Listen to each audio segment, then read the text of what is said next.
আজকে তোমরা দেখছো, সারা পৃথিবী দেখছে, একজন 33 বছর বয়সের যুবক, এই যুবক ইমানদার ছিল।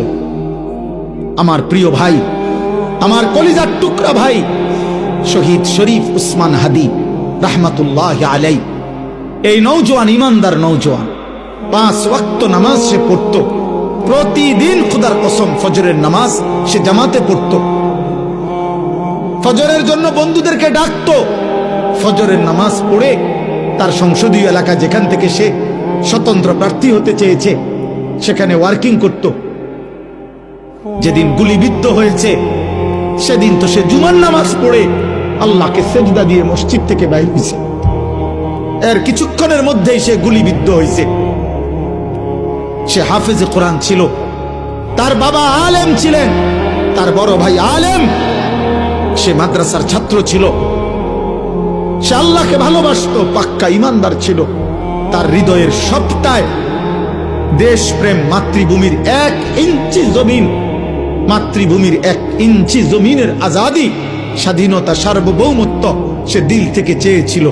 তার বক্তব্য এটাই ছিল যে আমি আমার মাতৃভূমির 1 ইঞ্চি জমিন আমি কাউকে নিতে দেব না,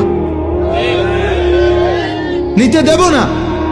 এক যুবক আল্লাহকেও রাজি করেছে, মাতৃভূমির প্রতি ভালোবাসা দেখাইছে, ঈমান এবং দেশপ্রেম, এই 2 জিনিস তার মধ্যে একত্র হওয়াতে, তোমরা ভাই বলো, একটা ছেলে বলো, তোমরাও দেখছো আমরাও দেখছি, গোটা বাংলাদেশের লক্ষ লক্ষ আলেম, মুফতি, মুহাদ্দিস, পীর, বুজুর্গ, আউলিয়া, ইমাম, খতিব, মুয়াজ্জিন, তালেবে ইলম, হাফেজে কোরআন, বুড়া মানুষ, জওয়ান মানুষ, বাচ্চা মানুষ, আরে বাবা, এই জাতির 18 কোটি মানুষ মনে হয় তার জন্য অঝরে চোখের পানি ফেলছে।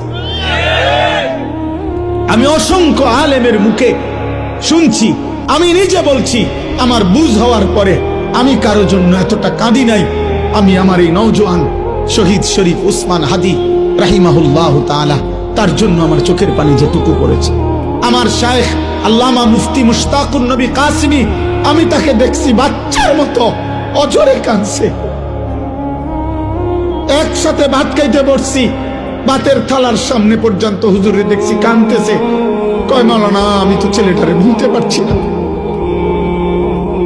তাইলে বলো ভাই, এত মানুষের চোখের পানি ঝরছে একজন ইমানদার যুবকের জন্য, তোমরা দেখছো বাবা। অতএব তোমাদের কাছে বলি, বাপ, মরিলে এমন মরাই মইরো, বাঁচলে এমন বাঁচাই বাইছো।